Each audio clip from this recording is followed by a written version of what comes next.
Hello दोस्तों। हमारी life में बहुत सारी प्रॉब्लम्स हैं। उन प्रॉब्लम्स में से एक प्रॉब्लम ऐसी है जो लगभग हर कोई फेस करता है, वो है अलग अलग लोगों से डील करना। क्योंकि हमारी डे टू डे लाइफ में हम हर टाइप के लोगों से मिलते हैं और बहुत बार ऐसा होता है कि हम उन लोगों से बात ही नहीं कर पाते और हम सोचते रहते हैं कि काश कोई ऐसा तरीका होता जिससे कि ये मेरी बात मान लेता। परंतु दोस्तों डोंट वरी, आज मैं आपको लाइफ के कुछ ऐसे प्रिंसिपल बताने वाला हूँ जो आपकी लाइफ में बहुत काम आने वाले हैं और आपकी कई ऐसी प्रॉब्लम्स को सॉल्व कर सकते हैं। दोस्तों ये सारे प्रिंसिपल्स मैं आपको how to win friends and influence people book से बताने वाला हूँ।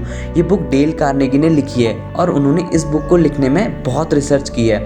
वे अलग अलग फील्ड के विद्वान लोगों से मिले और उनसे उनकी सक्सेस के बारे में बात की और उसी रिसर्च के दौरान उन्हें ये भी पता चला कि ओनली 15% इंजीनियर ही अपनी टेक्निकल स्किल्स की वजह से सक्सेसफुल होते हैं। बाकी 85% को सक्सेस मिलने में उनके कम्युनिकेशन स्किल्स का बहुत बड़ा योगदान होता है। तो दोस्तों सारे प्रिंसिपल्स जानने के लिए वीडियो को लास्ट तक ज़रूर देखिएगा।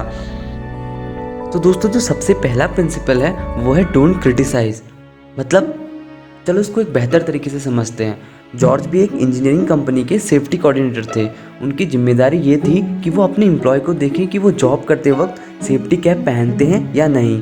तो उन्होंने नोटिस किया कि उनके कुछ एम्प्लॉयज़ काम करते वक्त सेफ्टी कैप नहीं पहनते हैं। तो वो उन एम्प्लॉयज़ के पास गए और उन्हें डांट कर समझाने लगे कि तुम लोगों को रूल फॉलो करने नहीं आते, तुम्हें उनको फॉलो करना चाहिए। तो वो अलग अलग रूल्स को समझाने लगे और उस वक्त तो एम्प्लॉयज़ सेफ्टी कैप पहन लेते हैं। तो जैसे ही जॉर्ज वहाँ से जाते हैं तो वह देखते हैं कि उन एम्प्लॉयज़ ने सेफ्टी कैप उतार दी है। तो जॉर्ज इस बात को सोचते हैं कि शायद उनको कोई दूसरा तरीका अपनाना चाहिए ताकि वो लोग समझ जाएं। तो इस बार जब जॉर्ज देखते हैं कि एम्प्लॉयज़ ने सेफ्टी कैप नहीं पहनी है तो वो उनके पास जाते हैं और पूछते हैं कि आप लोगों को ये कैप पहनना अच्छा नहीं लगता या फिर ये फिट नहीं आती, और बड़े प्यार से समझाने लगते हैं कि ये कैप आप लोगों की सुरक्षा के लिए ही बनाई गई है ताकि आप लोगों को चोट ना लगे। तो इस बार समझाकर जब जॉर्ज वापस जाते हैं तो वो फिर नोटिस करते हैं कि इस बार सभी ने कैप पहनी है और उसको लेकर कोई परेशान भी नहीं है। तो जॉर्ज का ये आइडिया काम कर जाता है। दोस्तों इसका मेन पॉइंट ये है कि हमें लोगों को क्रिटिसाइज़ नहीं करना चाहिए, उसके बजाय अगर हम प्यार से उनके मन की बात जानने की कोशिश करें और उनकी कमियों को समझने की कोशिश करें तो लोग आपको ज़रूर पसंद करेंगे। उस वक्त तो आप क्रिटिसाइज़ करके अपना गुस्सा शांत कर सकते हैं, परंतु इससे लोग आपको नापसंद करने लगते हैं और आपके लिए गलत इमेज अपने दिमाग में बना लेते हैं। तो दोस्तों जो दूसरा प्रिंसिपल है वो है give honest and sincere appreciation. मतलब चलो सीखें। दोस्तों हर कोई चाहता है कि उसके पास अच्छी हेल्थ हो, अच्छा खाना हो और इतने पैसे हो कि वो अपनी ज़रूरतमंद चीज़ों को खरीद सके और अच्छे लोग हो उसके पास रहने वाले। परंतु इन सब के अलावा एक चीज़ है जिसको हर कोई पाना चाहता है और वो है डिज़ायर टू बी अप्रिसिएटेड। मतलब ये कि लोग उसकी तारीफ़ करें, और इस डिज़ायर को पाने के लिए लोग अच्छे कपड़े पहनते हैं और अच्छी गाड़ियाँ खरीदने की कोशिश करते हैं ताकि लोग बोलें कि तुम्हारे पास कितनी अच्छी गाड़ी है, तुम कितने स्टाइलिश लगते हो। और इस डिज़ायर को पाने के लिए लोग अलग अलग तरीके अपनाते हैं। जैसे कि कोई व्यक्ति गरीब लोगों को दान देकर एप्रिसिएशन पाना चाहता है और वही एक क्रिमिनल अपने आप को नंबर 1 क्रिमिनल बनने को ही अपना एप्रिसिएशन समझता है कि लोग उसे नंबर 1 क्रिमिनल की इम्पोर्टेंस देने लगेंगे। तो सोचो अगर कोई व्यक्ति खुद इम्पोर्टेंस पाने के लिए इतना कुछ कर सकता है तो अगर उसे ये अप्रिसिएशन सामने से मिले तो वो कितना खुश होगा और उस व्यक्ति के बारे में ज़रूर सोचेगा जिसने उसे ये अप्रिसिएशन दिया।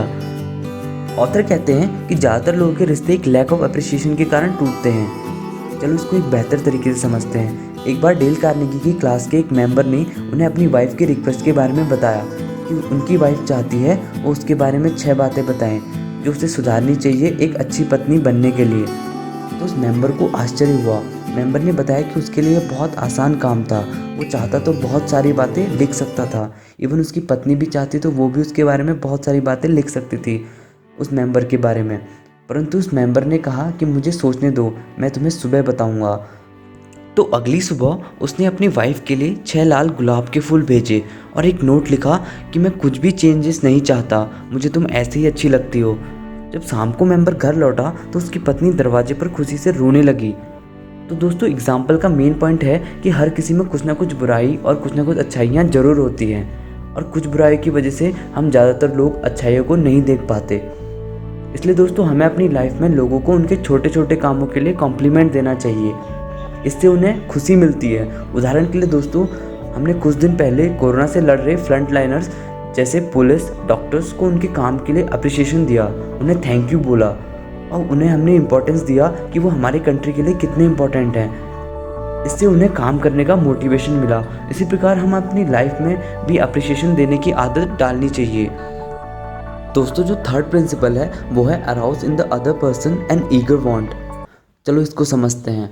दोस्तों अगर हम चाहें तो हम किसी को रिवॉल्वर दिखाकर भी काम करवा सकते हैं, और अगर हम चाहें तो उस काम को उसके प्रॉफिट में बात करके भी करवा सकते हैं, और प्रॉफिट दिखाकर काम करवाना सबसे बेस्ट तरीका है। फॉर एग्जांपल, एक बार ऑथर ने लेक्चर करवाने के लिए एक होटल का बॉल रूम 20 नाइट्स के लिए बुक किया था।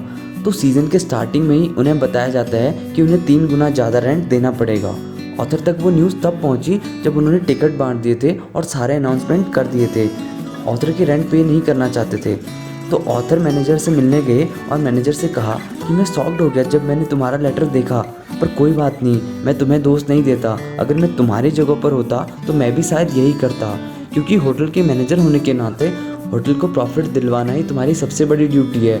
अगर तुम ऐसा नहीं करोगे तो शायद तुम्हें होटल से निकाल सकते हैं। चलो कोई नहीं, एक और पेन और पेपर लेते हैं, उसमें कुछ फ़ायदे और नुकसान लिखते हैं।